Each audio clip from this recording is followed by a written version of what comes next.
PM Kusum പദ്ധതി പ്രകാരം solar pump സ്ഥാപിക്കാനുള്ള പ്രൊജക്ടിൽ അനർട്ട് നടത്തിയ കള്ളക്കളികൾ ഞാൻ ഓരോന്നായി ഇവിടെ പറയാൻ ആഗ്രഹിക്കുകയാണ്. ഒന്ന്, 5 കോടി രൂപയ്ക്ക് മാത്രം ടെൻഡർ വിളിക്കാൻ അധികാരമുള്ള CEO 240 കോടി രൂപയുടെ ടെൻഡർ എങ്ങനെ വിളിച്ചു?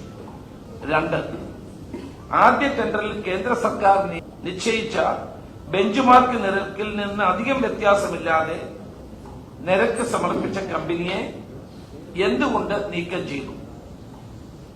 വീണ്ടും എന്തുകൊണ്ട് ബിഡ് നടത്താൻ തീരുമാനിച്ചു?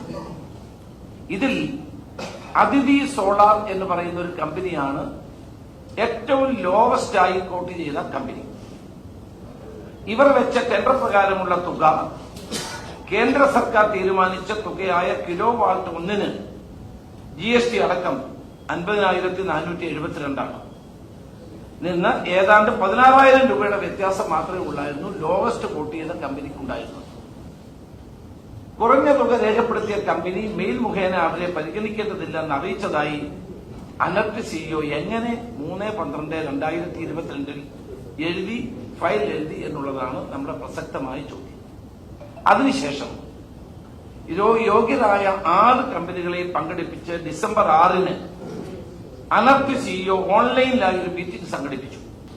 യോഗ്യമായ കമ്പനികളുടെ എണ്ണത്തിലുള്ള കുറവും രേഖപ്പെടുത്തിയ തുക കൂടുതലും പദ്ധതിയെ ബാധിക്കും, നബാർഡിന്റെ വായ്പ തിരിച്ചടയ്ക്കാനുള്ള കാലതാമസം ഉണ്ടാകും, ബെഞ്ച് മാർക്ക് വിലയേക്കാൾ വളരെ കൂടുന്നത് MNRE മിനിസ്ട്രിയാണ്, മിനിസ്ട്രിയുടെ ശ്രദ്ധയിൽ വരും എന്നൊക്കെയുള്ള വാദങ്ങളാണ് ഈ ടെൻഡർ ക്യാൻസൽ ചെയ്യാൻ വേണ്ടി CEO ആ യോഗത്തിൽ സൂചിപ്പിച്ചത്.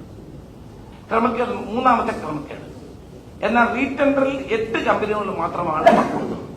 റീടെൻഡറിൽ ബെഞ്ച് മാർക്ക് തുകയേക്കാൾ ഇരട്ടിയിലേറെ തുകയാണ് കമ്പനികൾ കോട്ട് ചെയ്തത്.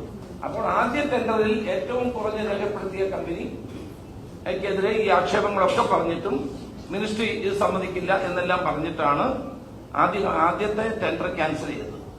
സോളാർ പ്ലാന്റിനായി സംസ്ഥാനത്ത് ഒരു അടിസ്ഥാന വില നിശ്ചയിക്കുന്നതിന് 2021 ജൂലൈ 13-ന് അന്നത്തെ ഊർജ്ജ വകുപ്പ് സെക്രട്ടറി ആയിരുന്ന ശ്രീ അശോകിന്റെ നേതൃത്വത്തിൽ ഒരു കമ്മിറ്റി ഉണ്ടായിരുന്നു.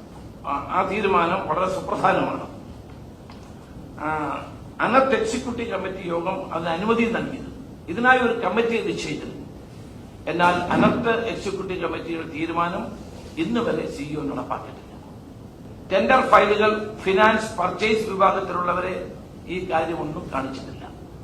അനർട്ടിൽ സെക്രട്ടേറിയറ്റിലെ ഫിനാൻസ് സെക്ഷനിൽ നിന്നുള്ള ഒരു senior additional secretary, chief finance officer ആയിട്ടുള്ള ഫൈനാൻസ് വിഭാഗമുണ്ട്. കൂടാതെ പർച്ചേസുമായി ബന്ധപ്പെട്ട കാര്യങ്ങൾ നോക്കുന്നതിന് ഒരു ജൂനിയർ മാനേജർക്ക് ചുമതല നൽകിയിട്ടുണ്ട്. എന്നാൽ 240 കോടി രൂപയുടെ ഈ പദ്ധതി ടെൻഡർ ക്ഷണിച്ചതും വർക്ക് ഓർഡർ ചെയ്തതും ഈ ആയ ഫയലുകൾ ഇവരെ ആരെയും കാണിച്ചിട്ടില്ല. ക്രമക്കേടാണ്. താൽക്കാലിക ജീവനക്കാർക്കാണ് പല ചുമതലകളും നൽകിയത്. 89 ദിവസത്തേക്ക് മാത്രം നിയോഗിച്ച താൽക്കാലിക ജീവനക്കാരാണ് ഈ പദ്ധതിയുമായി ബന്ധപ്പെട്ട ഫയലുകൾ കൈകാര്യം ചെയ്യുന്നത്. അതോടൊപ്പം തന്നെ എല്ലാ നടപടികളും പരിശോധിക്കുകയും ഒക്കെ ചെയ്തുകൊണ്ടിരിക്കുന്നത്.